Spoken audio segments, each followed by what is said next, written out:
Bonsoir. Gouvernement, syndicats et patronat se retrouvent. Une première depuis le début de la crise sociale liée à la hausse du prix du carburant à la pompe. Entre 8 et 10 000 francs, sa devise. Parviendront-ils à un consensus? Nous serons avec Adi Kamara. Nous irons à l'ENAM où l'avenir des candidats aux examens professionnels se joue. Les dés sont jetés pour la correction des copies. Près de 900 enseignants sont mobilisés. Ils ont une semaine pour tout valider et nous verrons comment tout cela se fait sur place.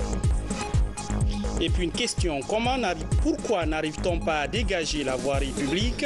Toutes les opérations jusque-là ont montré leurs limites. Conséquence, la circulation est dense à Conakry. Les risques d'accident élevés. Que faut-il pour mettre fin à l'anarchie sur les artères publiques? Restez avec nous pour comprendre. Bonsoir, merci de nous choisir pour vous informer. Ce qui concentre l'attention ce soir, tête à tête entre le Premier ministre et les acteurs sociaux. Un seul sujet sur la table, le prix du carburant à la pompe. Aucun consensus n'est encore trouvé depuis son réajustement à 10 000 francs, alors que les syndicalistes exigent le retour à 8 000 le litre. C'est le principal point d'achoppement et pour l'heure, aucune ligne ne semble bouger. Le récit de cette rencontre avec Kabassouma Adi Kamara. C'est une rencontre tripartite, syndicats, patronat et gouvernement. C'est autour des questions relatives à l'augmentation du prix du carburant à la pompe. Là-dessus, le Premier ministre chef du gouvernement est revenu amplement sur les raisons de cette décision. La contrainte majeure liée au prix, nous devons l'assumer. Pourquoi?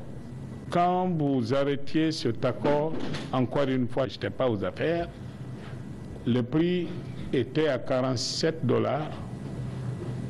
Corrigez-moi si je me trompe. Et vous avez prévu dans votre accord tripartite que quand le prix atteint 57 $, vous le bougez. C'est cela, non? C'est ça l'accord tripartite. 57 $, le baril. Au moment où nous fixions le prix à 10 000 francs guinéens, le baril était à 112, 113 $. Il y a qui me disent, attendez, l'accord de Washington prévoit que ça devait être 950. C'est vrai, mais 950 basé sur un baril au décembre, au moment ou avant décembre, au moment en 2017 où il projetait ça, l'augmentation du prix du baril était prévue autour de 65-70. À 65-70, les 950 étaient jouables, ça équilibrait. Au moment où on prenait la décision de 10 000, on était à 77 $. Et aujourd'hui, vérifié sur le spot international, on est à plus de 80 $ le baril.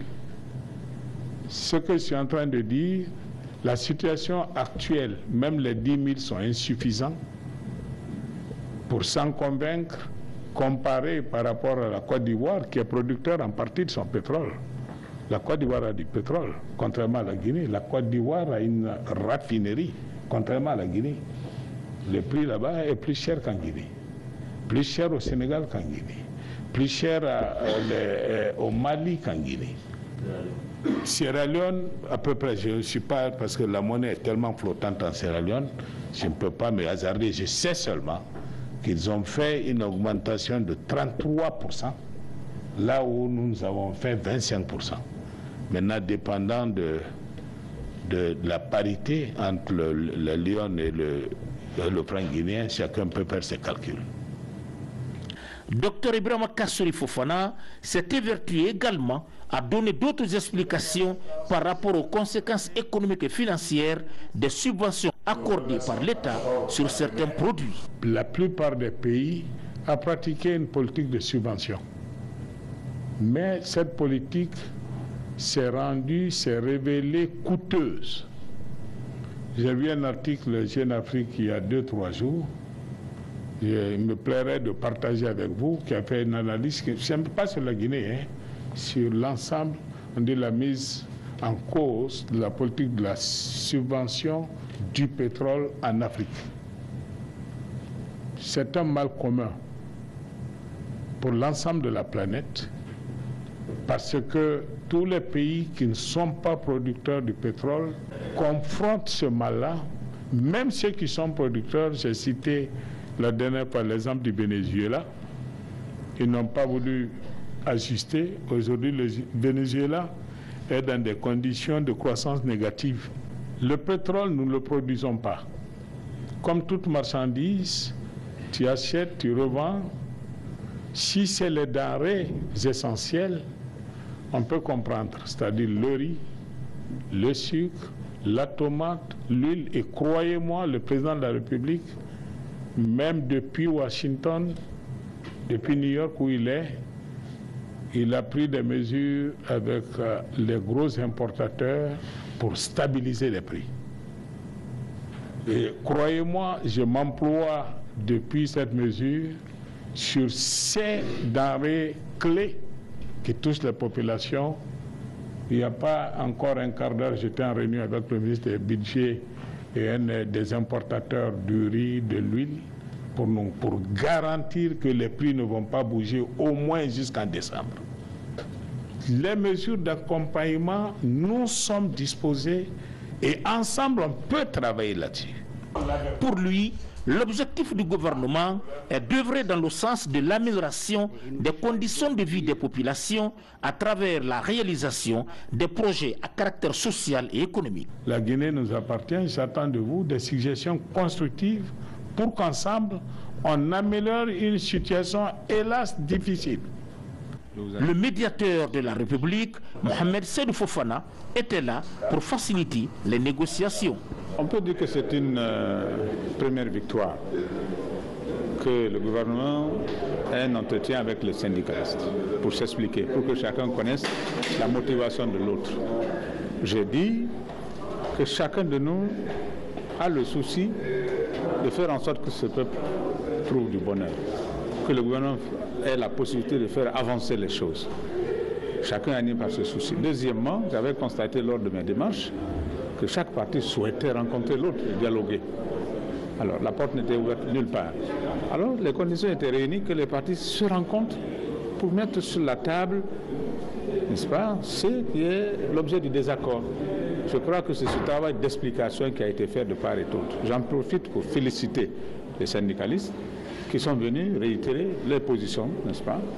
Ils ont reçu des messages qu'ils vont aller respectueusement, n'est-ce pas, transmettre à leur mandant.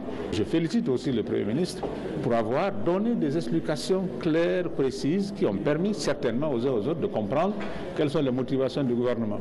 Donc, comme vous l'avez senti, la salle, le climat était détendu, chacun a bien sûr des positions, mais le reste, ça démontre que les Guinéens, quel que soit le cas, ils sont capables de se dépasser et de privilégier la Guinée au-dessus des intérêts. C'est une première prise de contact et elle va se poursuivre dans les prochains jours en vue de rapprocher les positions, et cela dans l'intérêt de la Guinée et du Guinéen. Actualité économique avec la présentation des résultats du rapport d'évaluation des réformes des finances publiques, une opération suivie de près par le FMI alors qu'un nouveau programme actualisé est annoncé par le gouvernement, comme l'explique en image Mamadi Gassama. Dépenses publiques et responsabilités financières, un programme de réforme des finances publiques.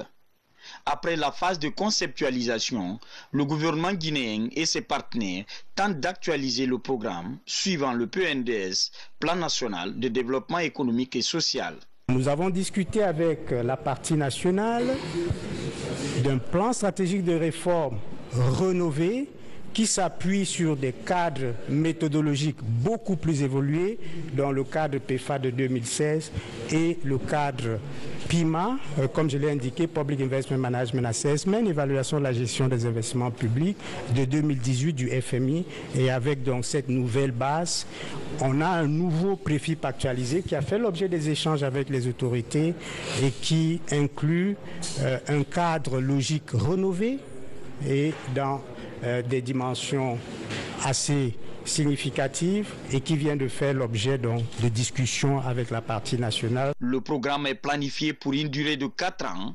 Il va prendre en compte plusieurs composantes, notamment la mobilisation et le recouvrement des recettes fiscales, la préparation et la présentation du budget, mais aussi l'exécution et le contrôle du budget de l'État. La gestion de l'argent public est un instrument majeur du développement d'un pays. Donc, si nous arrivions à mettre en œuvre dans les meilleures conditions possibles le programme de réforme des finances publiques que nous venons d'actualiser, nous donnerons ainsi les chances à la Guinée de réaliser ses objectifs de développement durable. C'est bon pour le pays et c'est bon pour l'image du pays. Et je souhaite que cette évaluation, franchement, les conclusions et les recommandations qui en résulteraient soient prises en compte par nous les politiques et que les techniciens aussi comprennent la nécessité de les conduire à bon port. Ce programme de réforme des finances publiques, une fois validé, servira désormais de bréviaire pour tous les autres projets susceptibles d'être financés par le budget national de développement. Je vous l'annonçais en titre, allons à l'école des arts et métiers de Conakry, non pas pour parler de l'établissement, mais sur place un gros travail est en cours. Vous allez le voir, la correction des copies des candidats aux examens professionnels. Ils sont plus de 16 000 cette année et 887 enseignants sont mobilisés pour sélectionner les meilleurs. Notre reporter Moussa Komara a visité ce centre pour voir et comprendre comment cette opération se fait. Témoignage dans ce reportage. Regard rivé sur les copies, bic rouge en main. Ils apprécient le mérite des candidats dans 109 filières techniques. Ces enseignants sont venus de toutes les écoles techniques publiques et privées du pays. Au tableau, le corrigé type des sujets les sert de référence. Au début, d'abord, nous avons fait un corrigé type de toutes les matières. À l'issue de ce corrigé type-là, toutes les matières ont été corrigées hier. Maintenant, nous avons eu à faire deux matières corrigées hier et aujourd'hui nous sommes sur la troisième matière. Dans cette grande salle sont acheminées les copies des candidats. Ces cadres assurent le secrétariat et reportent les anonymats enlevés avant les corrections. Le travail est complexe et minutieux. Des lots de copies et d'anonymats sont placés ça et là. Toute une batterie de mesures est mise en branle pour la sécurité. Pour moi ici c'est très complexe parce que nous avons assez de filières. Ce n'est pas comparable au MEPU. Ici, vous pouvez trouver plus de 100 filières. Chaque filière, il faut encadrer les gens aussi qui viennent pour le report des anneaux par rapport au PV. Il faut les sécuriser et des cadres qui sont commis à la tâche, nous les préparons à l'avance pour ne pas qu'il y ait assez d'erreurs. Il peut y avoir des petites anomalies que nous corrigeons au fur et à mesure que ça se dessert. De la commission de relevé de notes jusqu'au secrétariat central, aucune anomalie n'est encore signalée. Dans la salle informatique, les notes sont reportées. Nous commençons la saisie. Nous saisissons d'abord les notes en général. Ensuite, nous refixons encore les notes sur la machine. Celui qui dicte contrôle et redicte les notes. Celui qui tape contrôle en même temps les notes. Pourquoi? C'est pour éviter les erreurs. Après les corrections, la saisie des notes et le calcul cette semaine, les résultats sont attendus la semaine prochaine. Comment harmoniser les plans de recherche scientifique dans le pays? Le sujet est en débat à Conakry. L'objectif est de parvenir à une unité d'action pour valoriser les méthodes de recherche dans les institutions et centres de documentation. Alors comment tout cela va concrètement se faire?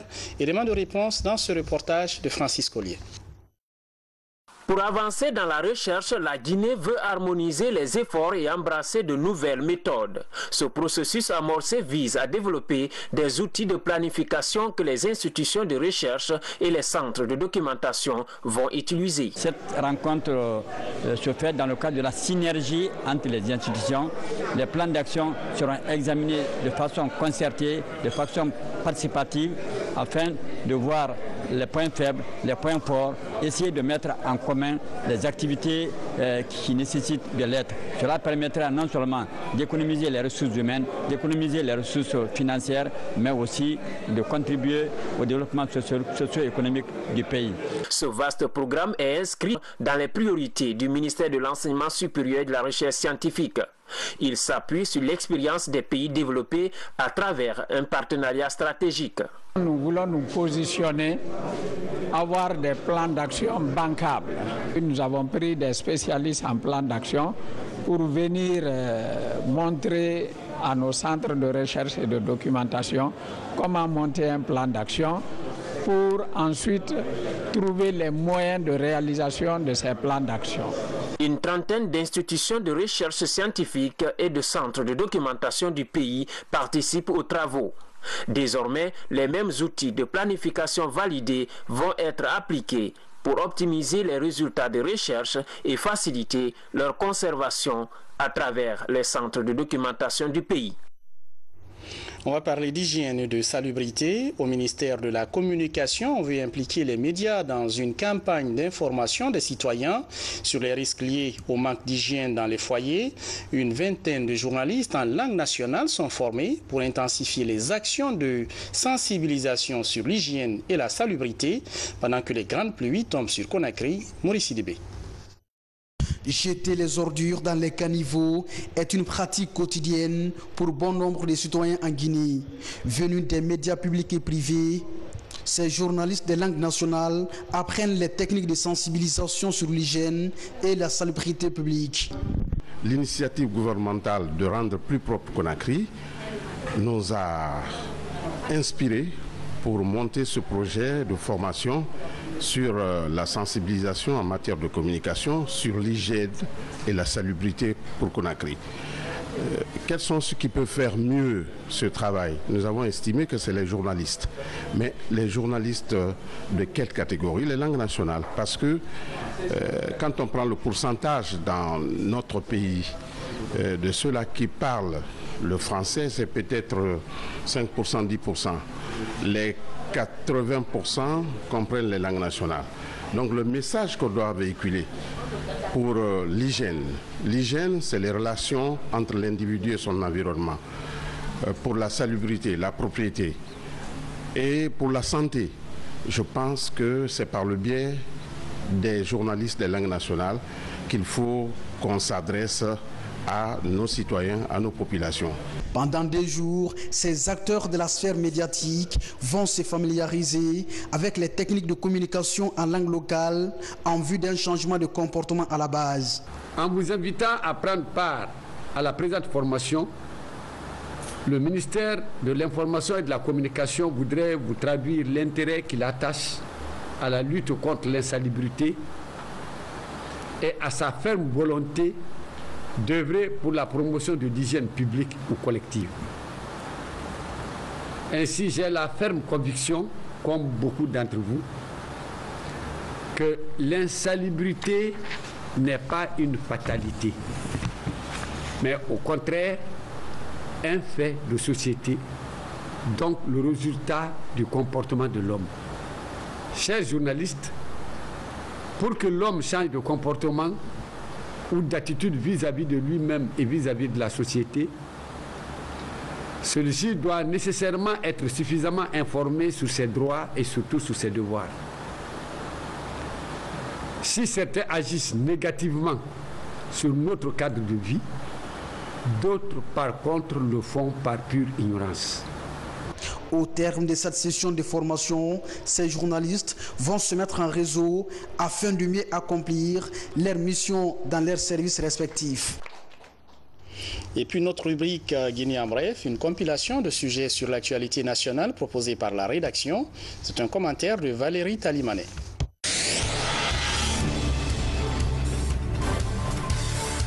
La représentation diplomatique belge et le bureau de l'Assemblée nationale échangent autour des projets en cours financés par la Belgique.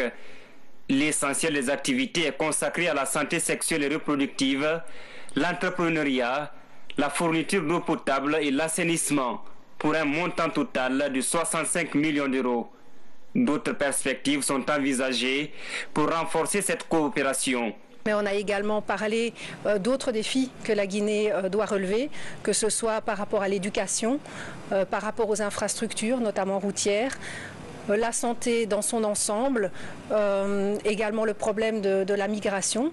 Et malheureusement, l'ambassade n'a pas pour le moment de section consulaire, donc on ne délivre pas actuellement de visa pour la Belgique, mais ça n'empêche qu'on réfléchit avec la Guinée sur comment favoriser la migration légale vers la Belgique. Mener des séances de travail peut-être plus concrètes pour aller dans des sujets beaucoup plus précis et voir comment cette collaboration, y compris entre parlementaires belges et guinéens, peut peut-être se renforcer dans les prochains mois, les prochaines années.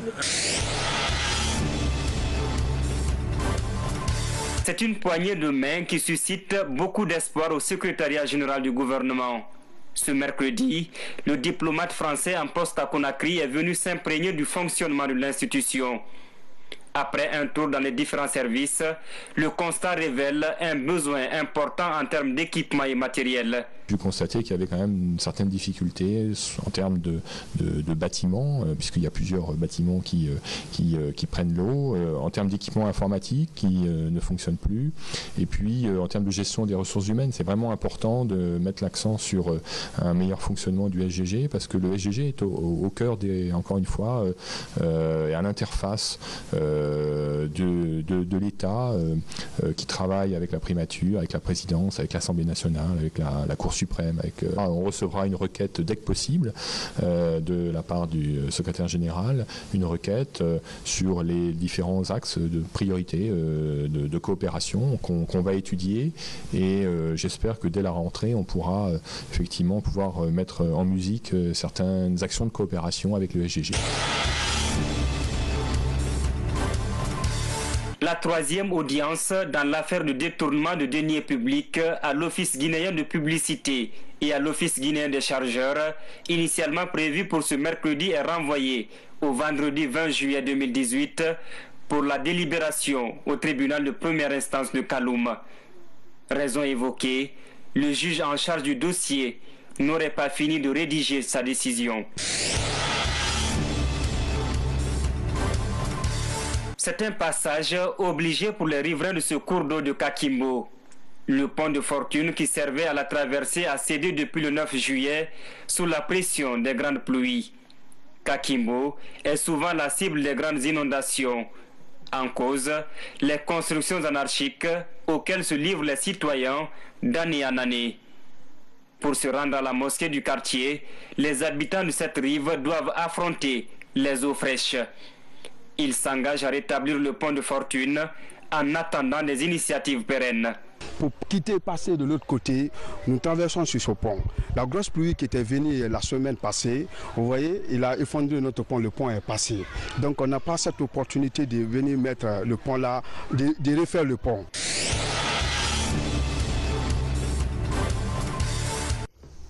À Conakry, c'est un casse-tête pour les autorités, le déguerpissement de la voirie urbaine. Toutes les politiques qui se sont jusque-là succédées ont échoué. La voirie reste anarchiquement occupée par des étalagistes, par exemple, ce qui n'est pas sans conséquence sur la fluidité de la circulation des piétons ou engins roulants. Notre reporter Mourir Ba s'est intéressé à ce sujet. Pour comprendre ce qui coince vraiment, ces images sont commentées par Tabansila. La transversale T6 dans le quartier Anta à Matoto. Ici, les étalagistes règnent en maître au mépris de la circulation. Sur cette autre bretelle de Symphonia à Ratoma, ce sont les garages mécaniques et les automobiles qui servent le trafic.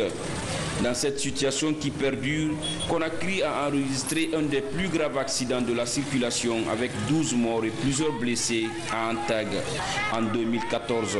L'occupation anarchique provoque les accidents de la route. Actuellement, les travaux sont en cours et les véhicules ne circulent pas ici. C'est ici qu'on trouve le prix du pain.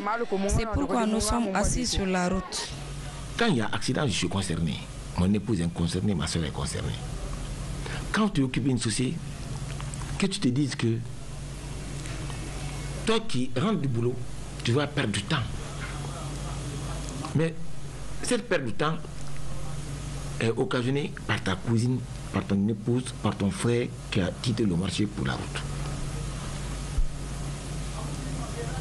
C'est tous les Guinéens qui sont concernés par rapport à ce fléau. Quand tu prends les ordures de chez toi, tu viens mettre sur la route. Toi, tu l'as jeté. Tu t'en vas au travail. Au retour, tu trouves ces ordures-là assis qui ne parlent pas, qui rétrécissent la route, la chaussée. Ta cousine a occupé la chaussée, elle rétrécit. Toi, maintenant, qui es victime de bouchons, de ralentissement, tu consommes du carburant. C'est la frustration. C'est pourquoi la balle est dans le camp de la population, la balle est dans le camp du politique. Qu'on se dise que nous sommes Guinéens d'abord. Pour libérer les emprises de la capitale et atténuer les accidents de la circulation à Conakry, le directeur national de la sécurité routière préconise une synergie d'action entre les acteurs de la chaîne. Autre doléance, le transfert des compétences aux collectivités locales. Le problème de route est transversal. Nous ne sommes qu'un maillon. Un maillon de la chaîne, c'est-à-dire chargé de la sécurité des personnes et de leurs biens dans la circulation. Mais pas pour dégager les marchands. Pas pour enlever les ordures. Pas pour enlever les garagistes. Non. Il revient à une autre structure. Car ces marchés-là se trouvent dans une commune. Ils sont sous l'égide d'un administrateur du marché. Il faut qu'ensemble nous nous levons, nous procédons à des mesures frappatoires pour que les gens comprennent réellement qu'ils doivent mettre leur vie en sécurité. Durant le plan d'urgence lancé par les autorités en octobre et décembre 2017, les artères de la capitale avaient affiché une belle image de propreté et de fluidité. Depuis, l'on assiste à un quasi-retour à l'anarchie dans la circulation. On va s'arrêter au petit bateau de Kaloum où le temps s'est arrêté pour les occupants de ce port de pêche artisanale en cause un incendie. La bonne nouvelle est qu'il n'y a pas de perte en vie humaine, mais de nombreux dégâts sont enregistrés. Abdoulaye Ninguelande Diallo, reportage. Des moteurs hors bord, des filets de pêche, tout un dispositif réduit en un amas de débris dans ce magasin du port de pêche artisanal de Petit Bateau. On a vu seulement le feu qui se propage, qui commence à propager partout, de nulle part. On ne sait pas comment ça s'est commencé. Mais en tout cas, ça s'est commencé par le magasin qui est au milieu ici, que ça s'est commencé. Après, ainsi de suite, ça s'est propagé partout. Ça a suivi les chambres des marines des Anam comme ça. Et on a perdu tous nos matériels, tous nos biens. Mais la SAP n'est pas bientôt arrivée aussi. Nous, on essaie de débrouiller pour prendre le sol, le sable ici et les boues pour essayer d'éteindre le feu. Des exploitants sénégalais sont parmi les victimes. Ils travaillent depuis plusieurs années avec les mareyeuses guinéennes. Après le passage de l'incendie, l'heure est au questionnement. Chacun tente d'oublier ses pertes pour se concentrer sur l'avenir. C'est plus que le mot, le perte qui est fait ici aujourd'hui. Nous, les marieuses guinéennes qui ont déplacé les Sénégalais là, de Sénégal jusqu'ici, de venir travailler pour nous. Si leur matériel est brûlé, de moteurs, les filets, les plombs, tous les matériels sont brûlés. Le dégât est plus que le mot. L'incendie a réduit les efforts de plusieurs années d'activité dans ce port, l'une des principales sources d'approvisionnement en produits halieutiques du pays. Je vous amène à l'Abbé pour parler de ces journées portes ouvertes au bureau régional de l'UNICEF. L'événement est organisé par l'institution quelques jours après l'ouverture de ces bureaux dans cette région. L'occasion d'expliquer aux populations la mission de cette institution onusienne. Le point avec Sarafdine Diallo, Mamadou Alpha Baldé. Quelques jours après l'inauguration de son bureau zone Moyenne Guinée, l'UNICEF ouvre ses portes aux populations et acteurs de la lutte pour le bien-être des enfants. Ainsi, l'institution entend cultiver un environnement de confiance avec sa population cible dans le but d'optimiser ses chances de réussite dans l'éradication des mutilations génitales féminines, la mortalité maternelle et infantile ou encore l'abandon scolaire. Cette journée porte ouverte vient se rajouter à tous les grands événements que nous faisons dans la région de l'Abbé, mais c'est aussi spécifiquement pour prouver aux communautés, puisque nous étions loin, nous étions à Conakry, nous venons de façon sporadique, temporaire, faire des interventions sur le terrain. Aujourd'hui, c'est leur montrer une fois de plus que nous sommes plus rapprochés d'eux et que nous sommes là pour apporter tout le paquet d'interventions, aussi bien dans le volet santé, dans l'éducation, dans la protection, dans tout ce qui est communication pour le développement. Pour les visiteurs, c'est une journée pleine d'enseignements.